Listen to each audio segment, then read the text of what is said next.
नमस्कार दोस्तों, कैसे हैं आप लोग। मैं doctor Saurabh Gupta, consultant neurophysician Dehradun.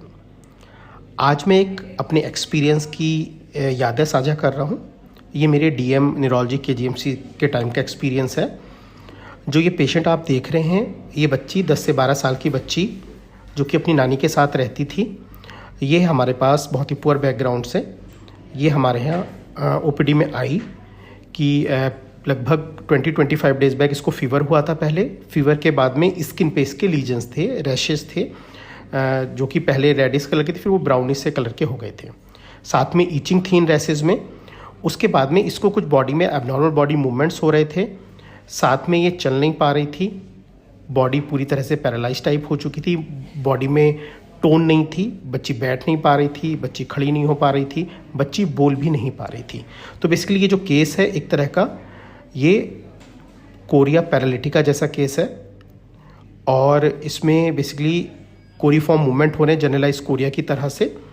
इस बच्ची को एडमिट होने के बाद हमने इसका वर्कअप स्टार्ट किया, एवोल्यूशन स्टार्ट किया। हम यूजुअली जैसे फीवर की हिस्ट्री के साथ था तो हम इसको एज ए वायरल एनकेफेलाइटिस करके ट्रीट कर रहे थे, और as a approach to chorea infective cause हम बेसिकली सोच रहे थे। तो हमने इसका ब्रेन एमआरआई कराया जिसमें कि नॉन स्पेसिफिक से कुछ चेंजेस थे। हमने इसका सीएसएफ किया, सीएसएफ में रूटीन सीएसएफ में बहुत ज़्यादा स्पेसिफिक चेंजेस नहीं थे। हमने वायरल एनकेफेलाइटिस के पर्पस से भी सीएसएफ सैंपल वगैरह प्रोसेस किया, उसमें भी ऐसा कोई हमें स्पेसिफिक चेंज नहीं मिला। हम इसको बेसिकली कोरिया की तरह ट्रीटमेंट हमने स्टार्ट किया। एक दिन राउंड पे हमारे head of department doctor R K. Garg sir ने इसको पेशेंट को देखा, उन्होंने ये केस अलॉट कर दिया प्रेजेंटेशन के लिए। प्रेजेंटेशन हुआ तो हम लोग बेसिकली इसे कोरिया की तरह अप्रोच कर रहे थे, एक्यूट कोरिया की तरह। सर ने देखते ही इसको बोला कि this is a case of rheumatic Korea, या इसको सिडनम्स कोरिया भी बोलते हैं। और सर ने ये बोला इसका एएसओ टाइटर कराओ और इसका एक इको कराओ। तो हम लोगों ने यूजुअली ऐसा केस पहली बार देखा था कोरिया पैरालिटिका की तरह से, और हम रूमेटिक फीवर या फिर रूमेटिक हार्ट डिजीज़ की तरफ जा रहे थे।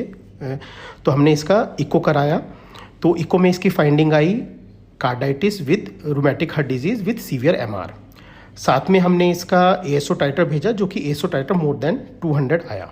फिर हमने इसका एंटीबायोटिक अकॉर्डिंग टू शुरू किया, डायग्नोसिस बना के रूमेटिक कोरिया की, और हमने बाकी conservative management according to chorea कर रहे थे।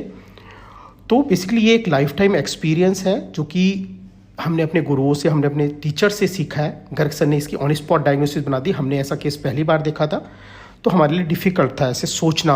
हमने यूजुअली रूमेटिक कोरिया को हमने डिफरेंशियल डायग्नोसिस में भी ऐसे नहीं रखा था। तो ऐसा केस हमने पहली बार देखा था, और ये केस देखने के बाद हमारा लाइफ टाइम एक्सपीरियंस कि अगर हम इस तरह का केस कभी भी देखेंगे तो हम इजीली डायग्नोस उसको कर लेंगे। तो ये बेसिकली एक रूमेटिक कोरिया का केस है जो कि मेजर मैनिफेस्टेशन होता है एक्यूट रूमेटिक फीवर में। कोरिया में involuntary, purposeless, irregular body movement होते हैं। ये बेसिकली ऑटो इम्यून डैमेज के कारण होता है ब्रेन के बेसल गैंग्लिया रीजन में due to the group A beta haemolytic streptococcal infection. और ये 12 से 15 साल की एज में ज़्यादा कॉमनली देखने को मिलता है। गर्ल्स चाइल्ड्स में ज़्यादा कॉमन होता है। ब्लड में एएसओ टाइटर बढ़ा हुआ होगा, ईएसआर बढ़ा होगा।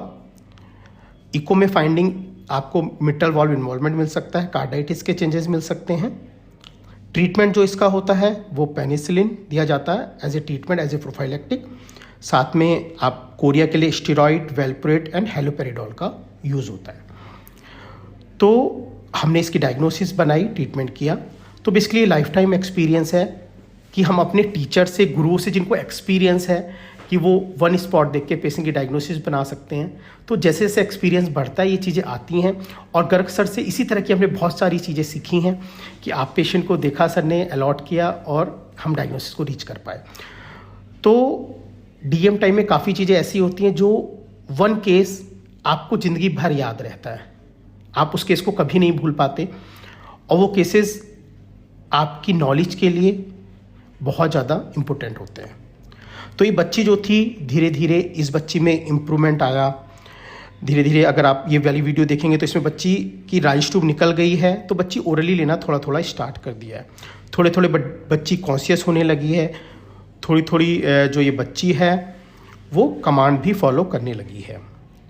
उसके बाद में ये बच्ची फॉलोअप में आई हमारे पास 15-20 डेज़ के अराउंड में, और आप देखेंगे तो बच्ची के बॉडी में कोई भी कोरियोफॉर्म मूवमेंट नहीं है, बच्ची आराम से बैठी हुई है, बच्ची खड़ी हो रही है और बच्ची वॉक भी कर पा रही है। तो देखेंगे तो आप पहचान भी नहीं पाएंगे, दोनों बच्चियों में डिफरेंस भी नहीं कर पाएंगे। जो बच्ची पहले बेड पे जिसको इतने ज़्यादा मूवमेंट हो रहे थे, बच्ची चल नहीं पा रही है, बोल नहीं पा रही है, और ये बच्ची जो नॉर्मल चल रही है, नॉर्मल एक्टिविटीज़ कर रही है, तो ये सेम बच्ची हैं। तो बेसिकली इस तरह के एक्सपीरियंस जो होते हैं ये लाइफ टाइम एक्सपीरियंस होते हैं, बहुत कुछ नॉलेज दे के जाते हैं इस तरह के केसेस। तो ये ऐसा ही एक केस था, तो मैंने सोचा आप लोगों के लिए साझा करूँ। ये मेडिकल स्टूडेंट के लिए एक अच्छा केस है। कोरियोफॉर्म का केस कई बार स्पॉट केस या फिर शॉर्ट केस, लॉन्ग केस भी देखने को मिल सकता है, और अगर लाइफ टाइम में आप ऐसा कोई भी केस देखेंगे तो आप इजीली डायग्नोसिस उसकी बना सकते हैं। तो ये बच्ची बहुत ही पूरा बैकग्राउंड से थी, बहुत अच्छा इम्प्रूव हुई, ट्रीटमेंट किया हमने इसका। तो बेसिकली हम अपने टीचर से ये सब चीज़ें बहुत अच्छी अच्छी सीख के आए हैं कि कई चीज़ें जो हमें बहुत टफ लगती हैं उनकी बहुत सिंपल, बहुत अच्छी डायग्नोसिस होती है, जो हम एक्सपीरियंस से ही लर्न करते हैं। तो thank you, please like, subscribe my channel. Thank you.